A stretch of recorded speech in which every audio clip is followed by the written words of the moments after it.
Obisk predsednika državnega sveta Lojza Kovšce s sodelavci se je začel na sedežih Premogovnika Velenje in Termoelektrarne Šoštanj.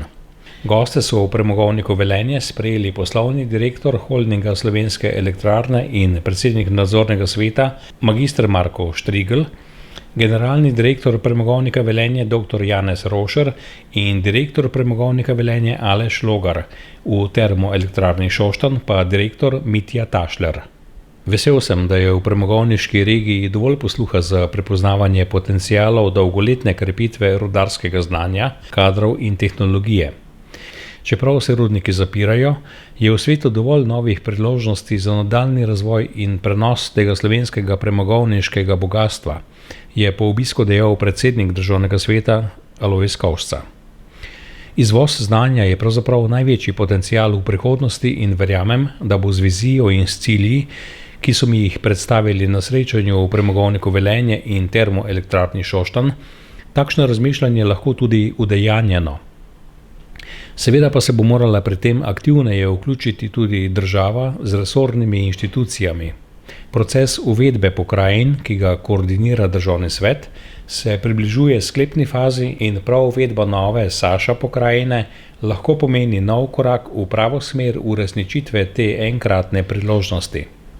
Poslovni direktor Holdinga Slovenske elektrarne magister Marko Štrigl je poudaril, da v okviru skupine danes proizvedemo več kot 65% vse električne energije v Sloveniji.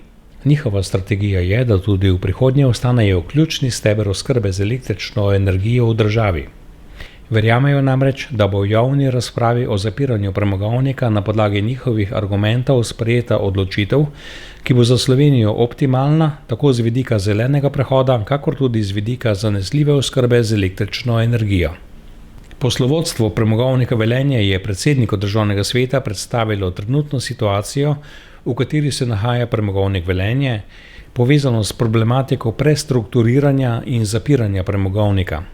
Generalni direktor Premogovnika Velenje dr. Janez Rošer je povedal, da ne glede na to, katera letnica za prenehanje rabe premoga bo sprejeta v nacionalni strategiji za izstop iz premoga in prestrukturiranje premogovnih regij v skladu z načeli pravičnega prehoda, se moramo zavedati, da Premogovnik Velenje potrebuje minimalno 15 let, da lahko uspešno sanira in zapre premogovnik.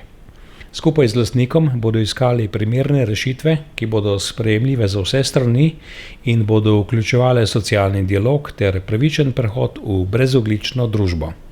Direktor družbe Premogovnika Velenje Aleš Logar pa je dodal, da poslovodstvo Premogovnika Velenje skupaj s strokovnimi službami aktivno pripravlja dokumentacijo, ki jo je potrebno oddati za podaljšanje koncesije za pridobivanje premoga v Šaleški dolini, ki poteče januarja prihodnje leto. Predstavniki državnega sveta so obiskali tudi Termoelektrarno Šoštanj, kjer jih je sprejel direktor Mitja Tašler. Ob obisku je dejal, da tako v Termoelektrarni Šoštanj kot tudi v Premogovniku Velenje intenzivno delajo na razvoju in iskanju novih tehnologij, ki bodo omogočale ohranitev energetske lokacije in strokovnega znanja. Verjamejo, da je cilj strategije v Šaleški regiji, elektrarni, premogovniku in njunim zaposlenim v prihodnjih letih v največji meri omogočiti nadaljnji razvoj ter podporni okvir, ki bo zagotovil pravičen, ekonomsko vzdržen in socialno uravnotežen prehod.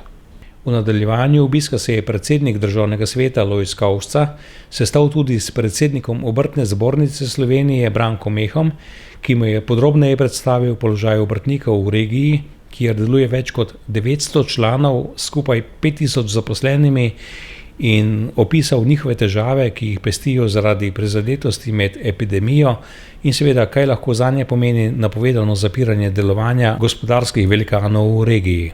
Delovni obisk so predstavniki državnega sveta sklenili v domu upokojencev Polzela, kjer si je predsednik Kovšca ogledal dom, srečal z oskrbovanci ter prisluhnil direktorici doma Evi Lenko o nujnosti vlaganj v infrastrukturo, zagotavljanju dodatnih postelj in medicinskih kadrov, ob tem pa je direktorica še izpostavila, da so prav takšni že izvedeni ukrepi konkretno pripomogli, da so se kot dom lahko uspešneje soočali z epidemijo novega koronavirusa.